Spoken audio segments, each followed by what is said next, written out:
This time on Ask Rad Rat, we're talking about SkaterXL. It's been out for more than a year now, and there's still not much going on. What's up?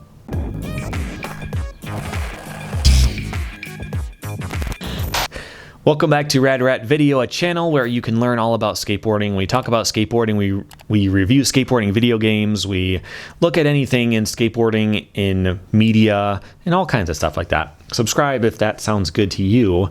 The first question for today's video is from the YouTubist, who says, "Hey man, long-time watcher, second-time questioner, one-time shirt purchaser here. You said you needed more questions, so here are two. Why did you pick the tricks that are shown in your graphics and animations? What other tricks might you show on future graphics?" So, yeah, I did ask for more questions. I've got some now, but I'm always going to need more in the future. So if you have your own question, go to radratvideo.com and submit it there. But I will show you the different intros that I've done. Some of these series I haven't done in a long time, so you might not even know them. But I really like doing these. When I was a kid, I used to draw. I would make in a Post-it note flip book, and I would draw like Star Wars lightsaber battles, and later I would do skateboarding tricks and things like that. And as soon as I was old enough to figure out how to do it on a computer, I did. And so I always enjoy doing that kind of stuff. And there's a certain type of trick that looks best. It's tough to draw anything that is spinning toward the camera. So a 360 flip is actually pretty tough to make look good. You have to have them pop it really hard and have it be more of an end over end type of thing. So like a hard flip would look better just because the direction of the pop is the direction that it spins. Like it goes up and then away from the camera. If it's popping up and toward you, it doesn't look as good. So spinning, not just the board, but also like the actual character, spinning is a lot harder. So kick flips, heel flips, that type of stuff is going to look much better. So I've learned a lot about that type of stuff throughout the years, just trying to make that. I've actually got some videos where I show off all of the old stuff that I made, and you can tell from after you see a few what kind of tricks work best.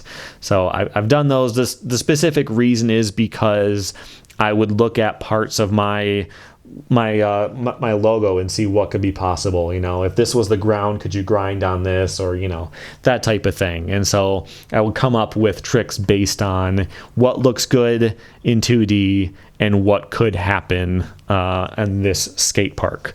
So that's why I do enjoy doing those. So you may see more in the future, who knows. Okay, next question was also from the YouTubist. "I've observed that a nose grind is often done with the nose of the board pressed on the obstacle, but a 5-0 is usually balanced on the truck without the tail touching. Should we start a petition to name two new tricks?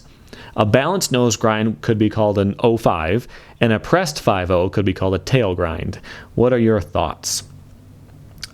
P.S. The shirt I bought is so insanely comfortable. I'm glad you like it.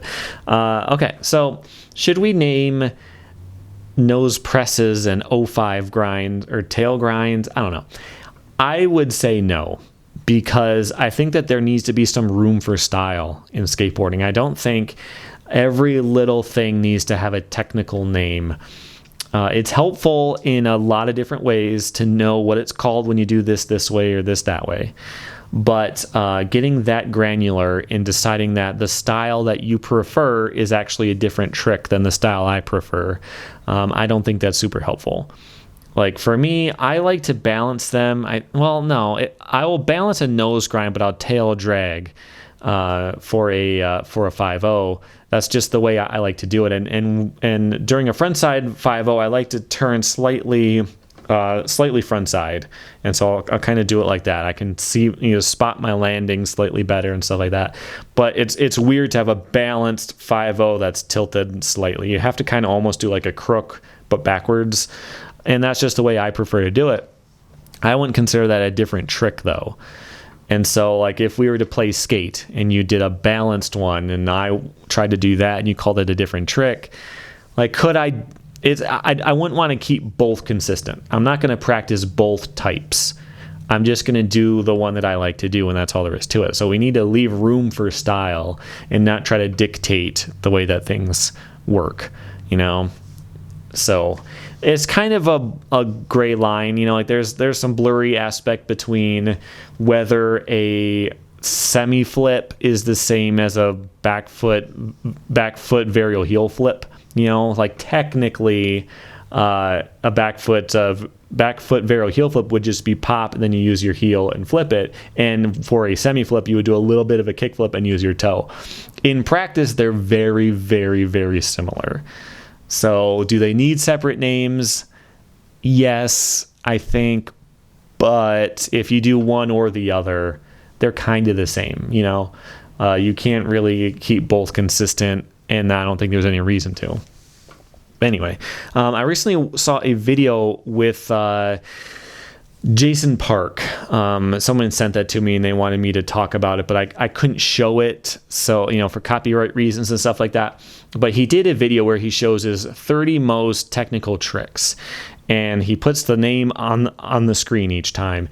And for me, I would say a lot of those trick names are wrong. They're not necessarily wrong. They're just not the way that I would have described the trick. And maybe there's a more obscure name that it's already got one and he's just describing it through different terms.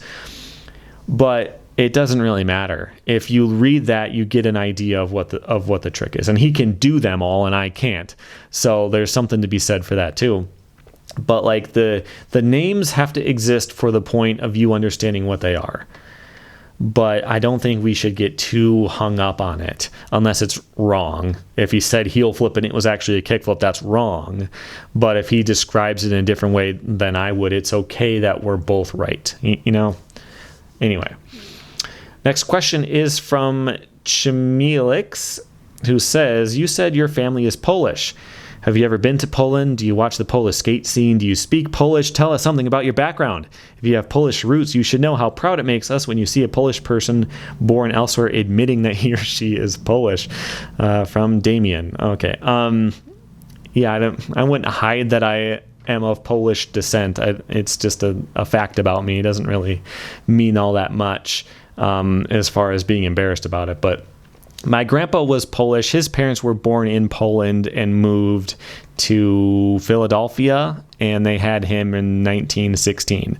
So I grew up with my grandpa and my parents. We moved in with him to help him out as he got older. And he spoke Polish, but he didn't teach his kids, and I didn't learn much of it. So the only Polish words I know are for foods.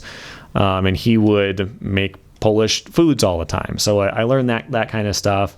There is a place called Hamtramck that's close to where I grew up that is very Polish. So they'll have Polish, like a kielbasa festival and things like that. And I've been to some events like that are very Polish centered. My mom likes Polish pottery. So she'll get like a teapot or whatever that has like the traditional Polish style.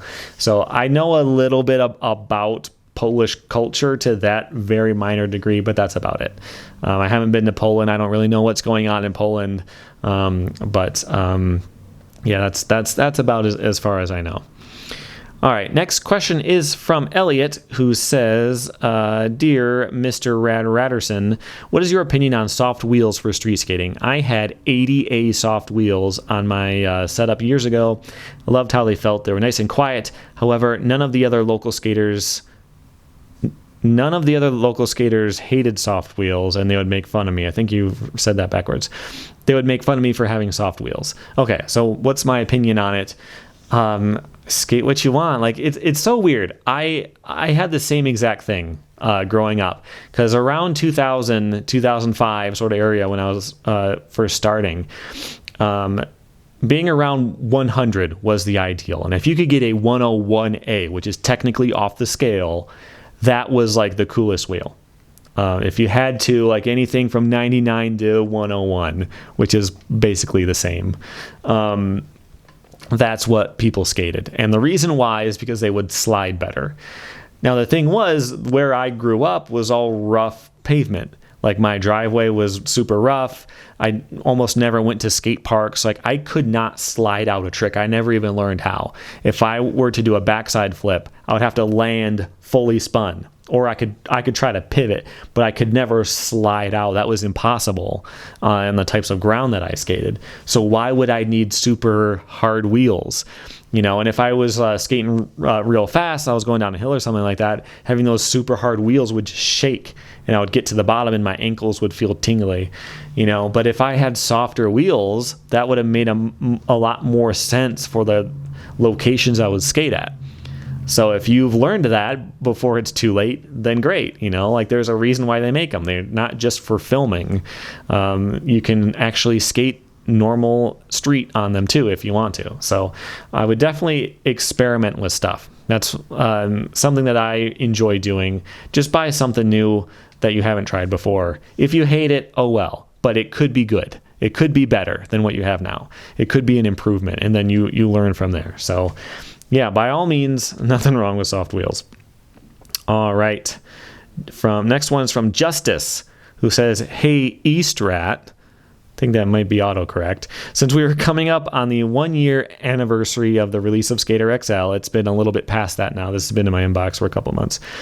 How do you feel about its update development cycle thus far? I personally have been pretty disappointed with the lack of content and gameplay additions and improvements, but my biggest gripe has been the radio silence from the SkaterXL devs on their plans with the game. They rarely make or post anything about their game, and it looks even worse when compared to the session team, who seem way more invested in and passionate about their work at this point. Love to hear how you feel about it.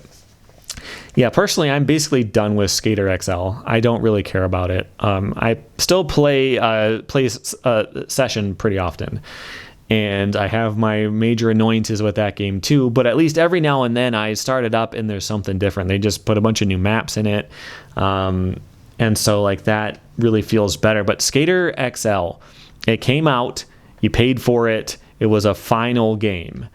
And they added the Embarcadero stage, and I played that, and it was so boring because like your stats are super high. You can ollie, you know, like as high as anyone could ever ollie, but you can do it every single try, you know. So like it's a very realistic spot, but it's not hard because you can get so much air, you know. Like I got bored there very quickly.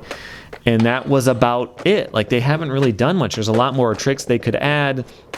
There's a lot they could do, and the basis is so solid. It's not glitchy, you know, like it works well. And I really like the way that it feels to do different kinds of flip tricks. You can basically do any spin and flip combo, you know. If you wanted to have the board spin 540 and flip once, or spin just a little bit and flip 3 times, like you can, it's very granular, and even more so than Session in that way. But yeah, they're just not doing much. And there has been drama not too long ago with the guy who made mods. I will link a video by a channel called Milky that explains it. I don't know as much about it, but I watched it. And the basic thing was, there's a guy who makes mods. Lots of people who enjoy the game say that you haven't really played it until you've played it with these mods. I haven't done so, because when I play something for the channel, I want to show you like how you could play, like how it's intended to be. Like I tend not to do a bunch of mods for that reason. If I'm going to tell you this game is good, it's not, it's good, asterisk, you need to play it on PC and you need to install this and install this and install this. I like to just play it plain for the sake of the channel. But there was a guy who made mods. They were great. Lots of people enjoyed them, and he got like personal insults to the devs, and the devs were insulted by it and hurt, and they wanted him to take down all his mods, and it's a whole thing. Watch that video for more details on that. I don't know much about it personally, but yeah, like if mods are the only way to enjoy a game, then you're doing something wrong. And yeah, like I said, I'm done with it. If I hear about a new drop where they put in all this stuff and they've added all these new tricks, I'll play it, but I doubt it's going to pull me back away from playing Session, which I've been enjoying much more. So that's it for now. If you have your own questions, go to RadRat Video and submit them right there on the homepage. You can also submit them through Patreon if you join there, and you can support the channel by hitting the join button here on YouTube as well. But that's it for now. I will see you next time. Thanks for hanging out.